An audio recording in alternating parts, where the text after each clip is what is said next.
I'm Connor Old, and welcome back to another episode of Old on Old. This week we're going to be looking at This Girl Friday. So if you're new to the series, what I do every single week is I break down a classic film and I talk about the central idea of, does it hold up? I look at it from a 2018 viewpoint. Now, I've seen the major classics like Casablanca and Citizen Kane, but these are some classics that I haven't seen. Some big names for sure. I know last week we did Superman, the week before that, a couple weeks before that we did Gone with the Wind, so I'm seeing a lot of these movies, sort of big movies that aren't huge classics, but they're definitely classics and great movies that I want to see. And this is sort of extend the scenario of, I enjoyed this movie. I'm really glad I'm doing this series because I'm seeing a lot of these movies for the first time, and I'm enjoying a lot of these movies for the first time. So, His Girl Friday is this really great screwball romantic comedy that has this really sort of innovative and unique dialogue. It sort of created that idea of the hot take, big scoops kind of a newspaper reporter, and I actually saw a lot of parallels to it because this was sort of the historical context. It was sort of unique for its time, but the way it was sort of criticized at the time is very reminiscent of sort of film criticism today. It got no Oscars, but sort of, was a hit in terms of the box office, and people really enjoyed it. And obviously, it's a classic, so it stayed around for these years for a reason. Not only because of that fast dialogue, because there's some really great stuff in it. But before we get to that, I was really into it, and this is actually based on a play called The Front Page, which is based based on a play, but they changed the character of Hildy Johnson to a woman in this movie. So now we see this a lot of times nowadays with these all-female reboots like Ghostbusters. We're seeing Ocean's 8 going to come out soon. These movies where people sort of dismiss this movie because they're like, oh, it's we've seen the story before, it just has a woman, it's not anything new. But for me, for someone who hasn't seen The Front Page before, this is a great starting point, and of all these sort of front page adaptations, this is the one that stuck around, which is really interesting. Now, getting into the sort of actual filming of it, I really enjoyed this on a lot of levels. Of course, the dialogue is great, but not necessarily because of the speed, but because of these really amazing sort of witty remarks.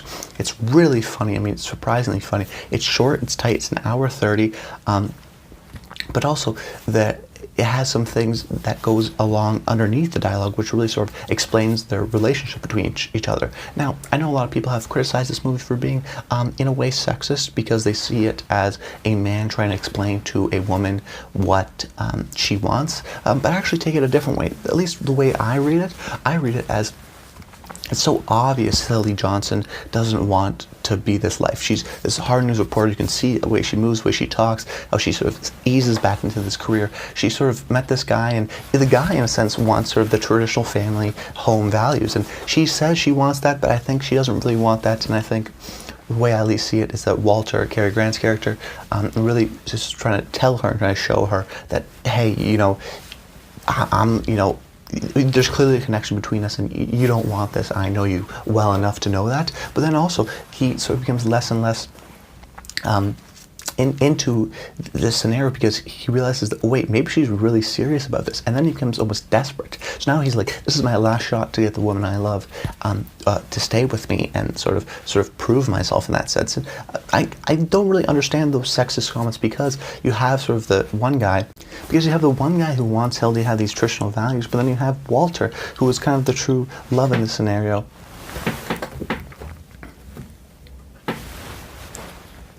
You have this,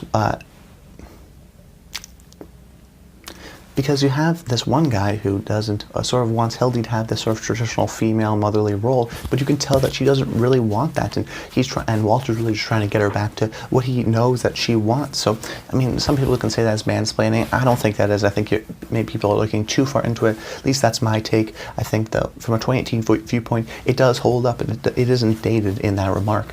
So, but also from a side of the witty remarks, the dialogue is also known for being fast, for creating these stereotypes, or not the stereotypes, but these sort of traditional sort of journalistic sort of hot, moving thing, but also it has this great underlying satirical edge. It's sort of this unique subtext that the play has, and this one has for sure, especially if you look into it, because if you think about the movie, if you've seen the movie, you know that in one case it's not a spoiler really, you have to see it to believe it, but they hide the murderer or a guy who has escaped under a desk, and sort of talks about the idea of journalists getting that first scoop and will break the law to get that story, and sort of treating their articles as a story. I mean, Hildy Johnson gives that guy a gun so he could break out.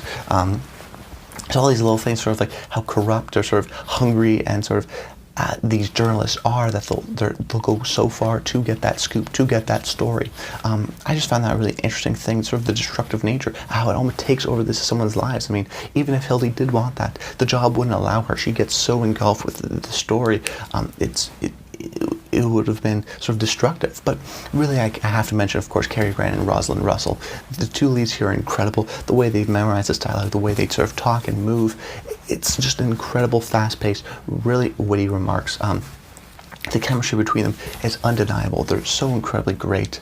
But another one thing I want to aspect about these older movies as I'm watching is the blocking. That's really something that's noticed out to me. And the blocking of this movie is really well done. I mean, they're able to create this really frantic pace without sort of moving the camera a lot. The camera stays pretty much static, but it's the way they move, it's the way the camera is blocked. How you have this sort of group of reporters who, I don't know their names because there's so many of them. And then you, of course, have Hildy, and then you have Walter, and then Hildy's new soon-to-be husband or whatever, and then his mother, and sort of this, how they have all these characters intertwined and playing within one each other, and as soon as you're worried about one thing, the next person shows up, and you're like, oh shoot, right, they exist. Just the way Hawks blocks that camera to make this frantic pace in this quick hour-and-a-half movie, he does a really great job at that. And I guess the last point I want to make off, which is a bit of a tangent, but stick with me here, it's sort of the heart of the series. When I've sort of gone to movies, I gone to the Coen Brothers movies, and the Coen Brothers are some of my favorite filmmakers, and they recommended to watch Sullivan's Travels, which is one of the first classic movies I ever watched. They did this because in their movie Oh Brother Where Art Thou, they called it that because in the movie Sullivan's Travels, the man wants to make a movie called Oh Brother Where Art Thou. So they did that in that sense, and I can definitely see a lot of parallels between this movie and Sullivan's Travels. This came out a year later. It has that sort of fast-talking dialogue, and I can tell that the Coen Brothers were inspired by this in some tangential way, but also, of course, Sullivan's Travels. And then you see Cary Grant. People always said Cary Grant and George Clooney, they're the same person. And I'm like, I see it. They look similar, but I always thought George Clooney and Clark Gable, if anybody. But now that I sort of see what people are saying and see more of Cary Grant's movies, I'm like, yeah, they're so similar in the way. George Clooney sort of takes that handsome Cary Grant sort of leading man and breaks him down. I mean, I see a lot of shades of this character of Walter in George Clooney's character in Intolerable Cruelty, or even the dapper man in Oh Brother. I see a lot of these similarities of taking this sort of really charismatic guy and sort of breaking him down and looking at he's that sort of a shelf, this really gooey center of a man. And I think that's really just the core and the heart of the series, is that finding having movies that I love just by hearing them and learning about them, and then looking where their inspirations come from and the classic movies that inspired them, and then really enjoying those classic movies too. I think it's just a unique dichotomy, and I really think that that's the sort of core and heart of the series. So anyways, guys, this was a short episode. Make sure to like the video, comment below, let me know what should I cover next. Do you like His Girl Friday? It's on YouTube, so might as well check it out. Hour and a half. Highly recommend. Big fan of this one. But anyways, guys, I'm Connor Old, and until next time, stay tuned.